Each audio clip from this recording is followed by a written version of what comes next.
இந்த சம்பவத்தில் பாதிக்கப்பட்ட மாணவி பக்கம் அண்ணா பல்கலைக்கழகம் உள்ளது என்று ஐகோர்ட்டில் அண்ணா பல்கலைக்கழகம் தரப்பில் விளக்கம் கொடுக்கப்பட்டிருக்கிறது.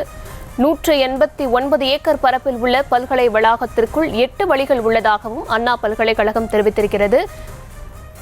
பாரி கார்த்திக், இது தொடர்பான விவரங்களை வழங்கலாம். பாதிக்கப்பட்ட மாணவி பக்கம்தான் அண்ணா பல்கலைக்கழகம் இருக்கிறதா சொல்லியிருக்காங்க. ஏற்கனவே நீதிமன்றமும் பல்கலைக்கழகத்திற்கு நிறைய கேள்விகளை முன் வச்சிருந்தாங்க. என்ன மாதிரியான விளக்கத்தை கல்லூரி தரப்புல கொடுக்கப்பட்டிருக்கு? பல்லாயிரக்கணக்கான மாணவிகள் படிக்கும் ஒரு பல்கலைக்கழகத்திற்கு எந்த அளவுக்கு பாதுகாப்பு ஏற்பாடுகள் செய்யப்பட்டிருக்கின்றன என்ற கேள்விகளை நேற்றைய தினம் கூட நீதிபதிகள் கேட்டார்கள். இந்நிலையில்தான் அது பதிலாக வழக்கறிஞர் சார்பில் அண்ணா பல்கலைக்கழகம் தெரிவித்திருக்கிறது. அதன் அடிப்படையில் 189 ஏக்கர் பரப்பில் உள்ள பல்கலைக்கழக வளாகத்திற்கு 8 வழிகள் இருக்கிறது எனும், அனைத்து வழிகளும் பாதுகாப்பு போடப்பட்டிருக்கின்றன. அதாவது அனைத்து இடங்களிலுமே தனியார் பாதுகாவலர் இருப்பார்கள். அதன் அடிப்படையில் தான் அனைத்து வழிகளும் பாதுகாப்பு போடப்பட்டுள்ளது என்றும் தற்போது தெரிவிக்கப்பட்டிருக்கிறது. மேலும் ஒரு நபர் தொடர்ந்து பல்கலைக்கழக வளாகத்துக்குள் வரும்போது காவலர்கள் விசாரித்தார்களா என்று நீதிபதிகள் கேள்வி கேட்டிருக்கிறார்கள். ஒரு தனிநபர் பல்கலைக்கழகத்தோடு தொடர்புள்ளாத ஒருவர் தொடர்ந்து பல்கலைக்கழக வளாகத்துக்குள் வரும்போது காவலர் விசாரித்தார்களா என்ற கோணத்தில் நீதிபதிகள் கேள்வி கேட்டிருக்கிறார்கள். அதற்கு பதில் கூறிய வகையில் பல்கலைக்கழகம் சார்பில் பல்கலைக்கழகம் வரும் எல்லோரையும் சரிபார்ப்பது என்பது முடியாத காரியம் என்றும், காவலர்கள் காரணம் மட்டுமே உள்ளே கேட்டு அனுப்பி விடுவார்கள் என்றும் தெரிவித்திருக்கிறார்கள். அது எதற்காக வருகிறீர்கள் என்ற காரணத்தை கேட்டு மட்டும் உள்ளே அனுமதித்து விடுவார்கள். அனைவரையும் பரிசோதிப்பது என்பதும் சரிபார்ப்பது என்பதும் முடியாத காரியம் என்றும் தற்போது அண்ணா பல்கலைக்கழக சார்பில் தெரிவிக்கப்பட்டிருக்கிறது. மேலும் பல்கலைக்கழகம் முழுவதாகவே 988 கேமராக்கள் உள்ளன என்றும், அதில் 849 செயல்படுகின்றன, மற்றவை செயல்படவில்லை என்றும் தெரிவித்திருக்கிறார்கள்.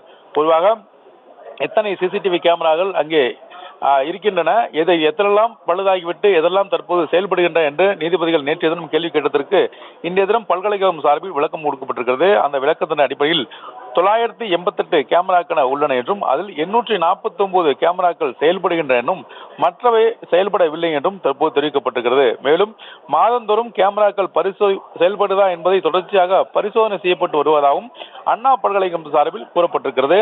நேற்றைய தினம் மாணவிகளுடைய பாதுகாப்புக்கு என்ன மாதிரி நடவடிக்கை எடுக்கப்பட்டிருக்கிறது என்பது குறித்து கேள்வி கேட்டதற்காக தான் தற்போது எத்தனை கேமராக்கள் இருக்கின்றன, அதில் எத்தனை பழுதாகி இருக்கின்றன, எத்தனை செயல்படுகின்றன என முழுமையாக தற்போது அண்ணா பல்கலைக்கழகம் சார்பில் நீதிபதிகளிடம் தெரிவித்து வருகிறார்கள்.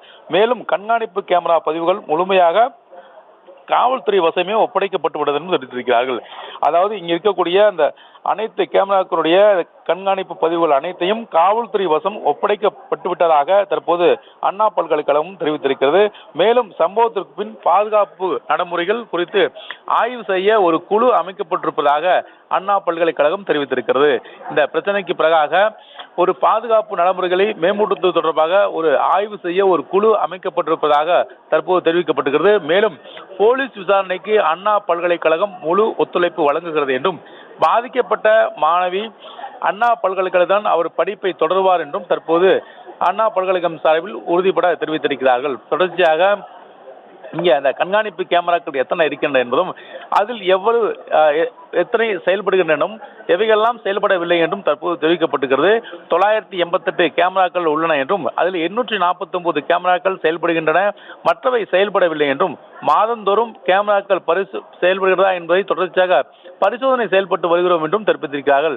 மாணவிகள் படிக்கும் இந்த கல்லூரியில் எதுபோன்ற பாதுகாப்பு ஏற்பாடுகள் நீங்கள் செய்திருக்கிறீர்கள் என்று நீதிபதிகள் நேற்றைய தினம் பல்கலைக்கழகத்திடம் பல கேள்விகளை கேட்டார்கள். எத்தனை பாதுகாவலர் இருக்கார்கள், எத்தனை சிசிடிவி கேமராக்கள் இருக்கின்றன, மேலும் தொடர்ச்சியாக அந்த மாணவிகளோட பாதுகாப்பு, ஏனென்றால் அங்க பல்லாயிரக்கணக்கான மாணவிகள் விடுதியில் தங்கி படிக்கக்கூடிய இடம், அங்கு வரும் மாணவிகளுக்கு எந்த ஒரு பிரச்சனையும் இல்லாத வகையில் எதெல்லாம் பாதுகாப்பு ஏற்பாடுகள் செய்யப்பட்டிருக்கிறது என்பது குறித்தும் கேள்வி கேட்டார்கள். அந்த கேள்விக்காக விளக்கத்தை தற்போது அண்ணா பல்கலைக்கழகம் அளித்து வருகிறது.